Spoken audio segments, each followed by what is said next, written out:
Alright, so right now we got Abraham DIALLO in the building, aka Uptown Abe, Mr. Everyday Motivation himself. So what's good, man? How you feeling? Chilling, bro. I'm blessed to be alive. God is great. It's 9 o'clock in the morning. We putting in work out here, man. For real. I feel you, I feel you.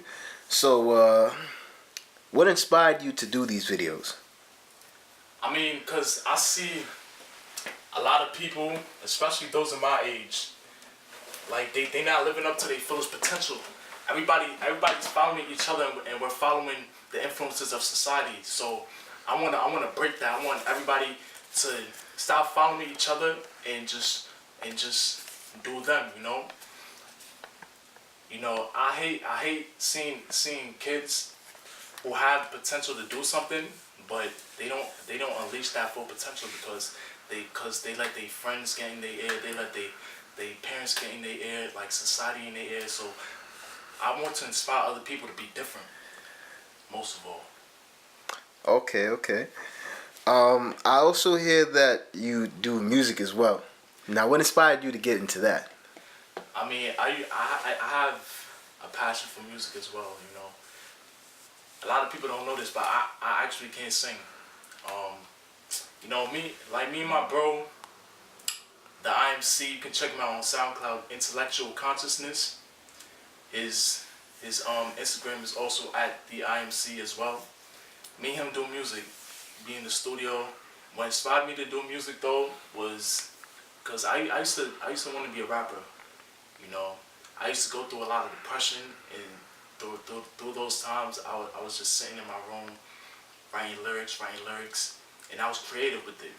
What also inspired me was that, like, when I started reading a lot of books, and I started working on my writing, I got good with that. So when I started writing lyrics, I got really creative, and I developed my own flow, and that inspired me to hop in the studio and make something. You could check me out on SoundCloud at Uptown Abe.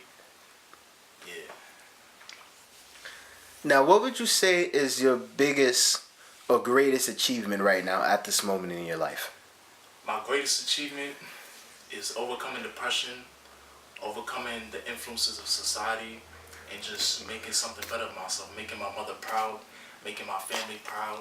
You see, I wake up every day because I want the best for my family. I have 3 nephews and 3 nieces, and if you follow me, if you know about me, you already know that because I talk about them all the time. You know, everything I do is not for myself. I want to be an example to them, but most of all, God wants me to be an example to other people, my age and older. Wow, that's definitely inspiring, man. I like to hear that. There are not a lot of brothers right now who are trying to speak positivity. I mean, there are a few. There's this guy, I forgot his name. I think his name is Trent Shelton. Yeah, I know who you're talking about. He a motivational speaker, right? Yeah. Yeah, I just heard about him. And then there's the hip hop preacher Eric Thomas. Then there's another guy, Prince EA, and Enki Johnson, some other guy, I forgot his name too. But yeah, Eric Thomas, check him out on YouTube. Eric Thomas, motivational speaker, really, really great guy. Very inspirational. He is the one that inspired me to change and to start motivational speaking. He was the first one. okay, good, good. When I think of motivational speakers, there's another guy that comes to mind, Les Brown. Les Brown said that when he was born, his birth mother dropped him and his twin brother on the doorstep of a woman named Mamie Brown, and she assumed the responsibility for those 2 boys. And even though those weren't her biological sons, she made sure that she did everything to give them the best quality of life education. Now, Les Brown talked about a point in his life where he was in school and he was labeled EMR, which back in those days was called educable mentally retarded, now known as intellectual disability. But what happened was is that Les Brown wasn't EMR. What happened was is that Les used to get less than favorable grades in school, which affected his self-esteem, which led to him getting left back in elementary. So one day, a teacher said to him, "Young man, write down what I'm about to tell you." He says, "I can't do that." The teacher says, "Why?" He says, "Because I'm EMR." He says, oh boy, what was the quote? He said, "People." Oh man, I'm at a loss for words. I'm sorry. He said, people's opinions." Oh yeah, people's opinions don't define you. Exactly. So, yeah. Exactly. I know the story. Exactly. And I'm glad that you do. And he went through different things in his life, and he had a teacher that encouraged him. That man really changed his life. He said that he ended up becoming a disc jockey. Didn't know anything about radio, but he kept driving up to that radio station to ask for a job. Finally, a guy gave him a job. The station manager told him to go and pick up artists from the airport. So he picked up Gladys Knight, all these other people. Even though he didn't have a driver's license, he was driving that car like he had one. Why? Because he had a job to do. He would get food for the staff. Then one day, he got his big opportunity to be on the radio. The disc jockey was sick, so he had to assume the role. He was the only one in that room. He was doing janitorial staff, I believe, as well. And he got on that radio. When he got fired from that, someone told him to run for representative in Ohio, I believe. And he ended up doing it. Then, when that finished, he was working in an office building. And what happened was that he got fired. And because he got fired, he couldn't pay for his rent in his place, in his house. So he ended up sleeping in the big office that he was in. And so suddenly he decided to, He decided to become a motivational speaker. And someone gave him the idea because they thought, well, he has a great speaking voice. He was already good as a congressman in radio, and talking is what he knows. And so he ended up doing that. And now he's one of the most successful motivational speakers of our time. He has spoken for the McDonald's Corporation, a lot of different places just to motivate. But the fact that he was able to do that, and now the lifestyle that he has, because he was so positive, his children were able to follow in the same vein. His son, John Leslie, is a motivational speaker as well, just like him. So it goes to show you that people's opinions of you do not have to define your tomorrow. And I think that's one of the most important things ever. Exactly. You got, like, mainly in life, you gotta have heart. You gotta believe in yourself. A lot of people doubt you, but that's normal. Not everybody's gonna be rooting for you. Not everybody's gonna be your number one fan. Not everybody's on your side, But you have to find what's your passion. You feel me? You gotta find what in life is it that you like to do. What are you passionate about? And when you find that, you chase it. And despite whatever anybody says, this is what you like to do it. That's it. You don't compromise because somebody is downing your dream. Nah, because at the end of the day, who's there? It's you. You feel me?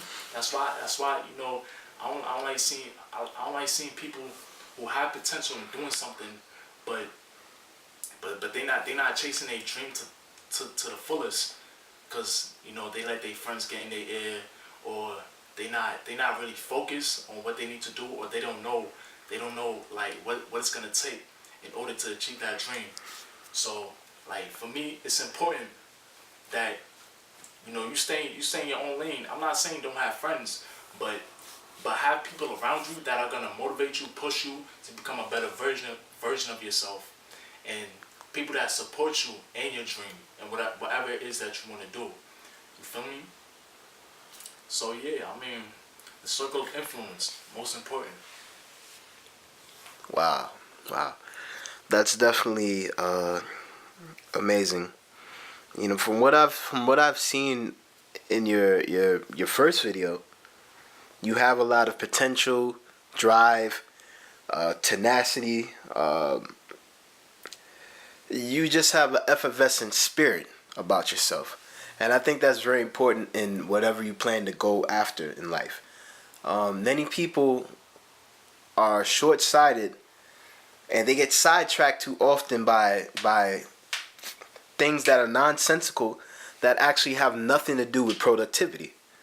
And that's why sometimes we get stuck in a rut and we wonder why aren't things moving the way that we want to.